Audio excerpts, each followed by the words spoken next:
Hello to everyone. Now students, in continuity with the previous topic related to the Newton's laws of motion. Firstly हमने Newton's first law of motion के बारे में already discuss कर लिया है. Now we have Newton's second law of motion and इसको अच्छे से clear करना है कि Newton's second law of motion क्या है.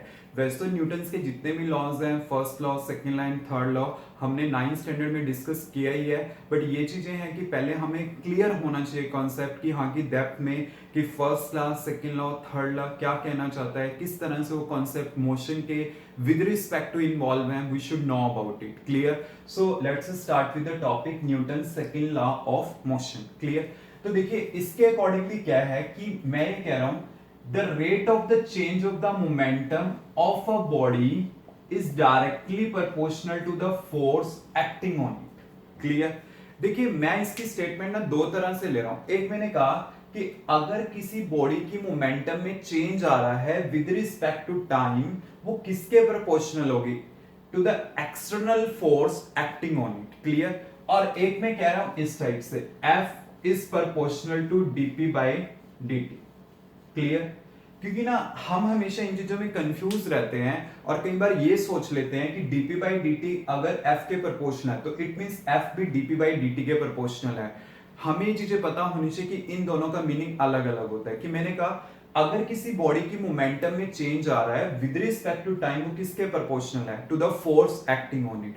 और इसके अकॉर्डिंगली क्या है कि अगर किसी बॉडी के ऊपर फोर्स एक्ट कर रही है तो वो किसके प्रोपोर्शनल है? To the rate of the change of the momentum of a body. Clear. तो दोनों का मीनिंग अलग अलग है, किस टाइप से डिफरेंट है वो हमें पता होना चाहिए. क्लियर. तो इसका मैं क्या करता हूं, एक लाइव जस्ट एक सिंपल सा एग्जांपल लेके एक्सप्लेन करता हूं.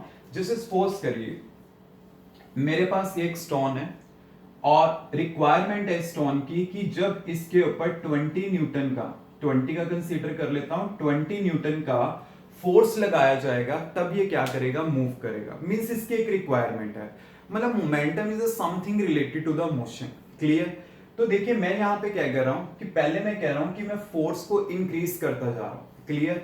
जैसे मान लीजिए अगर मैंने क्या किया, 5 न्यूटन का फोर्स अप्लाई किया. क्लियर. तो rate of change of momentum क्या होगा? 0 होगा. क्लियर. क्योंकि उसकी लिमिट क्या है? 20 न्यूटन का कम से कम लगाना है. जब आपने 10 न्यूटन का अप्लाई किया तब भी 0 होगा मोशन.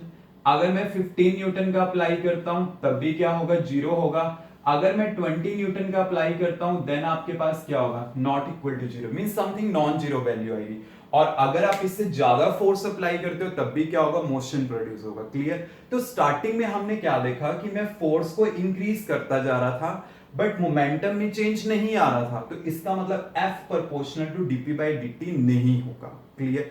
हाँ बट ऐसा चीज जरूर है, अगर एक बॉडी की मोमेंटम में चेंज आ रहा है तो 101% कि आपने वो फोर्स कितनी अप्लाई करी है? 20 न्यूटन अप्लाई करी है या उससे ज्यादा अप्लाई करी है. मींस वो फोर्स जो हमने अप्लाई करी है वो कितनी होगी? 20 या फिर उससे क्या होगी? ज्यादा होगी. क्लियर. तो इसका मतलब क्या है कि अगर मैं कह रहा हूं कि एक बॉडी की मोमेंटम में चेंज आया होगा तो पक्का मैंने 20 या उससे ऊपर का वैल्यू अप्लाई किया. क्योंकि इसके बाद देखिए कि इसके बाद मैं जितनी मर्जी फोर्स बढ़ा दूं 20 के बाद वो मोशन में आएगा ही आएगा क्योंकि मैंने उसकी लिमिट को क्रॉस कर दिया है. क्लियर. तो इसका मतलब क्या है कि ये वाला ट्रू है मेरे पास कि अगर किसी बॉडी की मोमेंटम में चेंज आता है तो इसका मतलब क्या है? Is directly proportional to the force acting on it. But अगर ये कंडीशन सेटिस्फाइड है उसके बाद आप कह सकते हो कि अगर ये सेटिस्फाइड है then this proportional to this. क्योंकि अगर ये सेटिस्फाइड होगी उसके बाद तो मैं फोर्स को जितना मर्जी इंक्रीज करूं देन मेरे पास मोमेंटम चेंज करेगी करेगी. क्यों? क्योंकि अगर आप इसके बाद फोर्स को इंक्रीज करोगे फोर्स आपके पास कितनी होगी? 20 से ग्रेटर होगी. You should know about it. क्योंकि बुक्स में एक सिंपल लैंग्वेज में लिख दिया जाता है the rate of the change of the momentum of a body is directly proportional to the force acting on it. और उसके बाद क्या लिख दिया जाता है? ये वाला फॉर्म. तो लैंग्वेज तो इसके अकॉर्डिंगली है और मैथमेटिकल इसके according and the student will get confuse.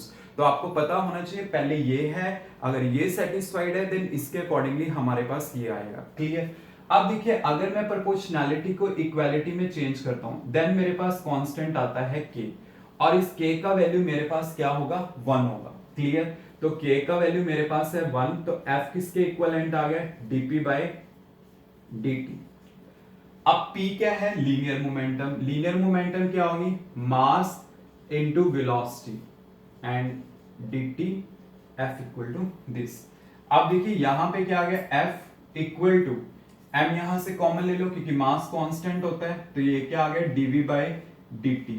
और dv बाय dt क्या होता है मेरे पास, rate of change of velocity है ये, तो ये चीज क्या होगी, एक्सेलरेशन। तो मेरे पास यहां से क्या फॉर्म आ जाएगा, f equal to m into A.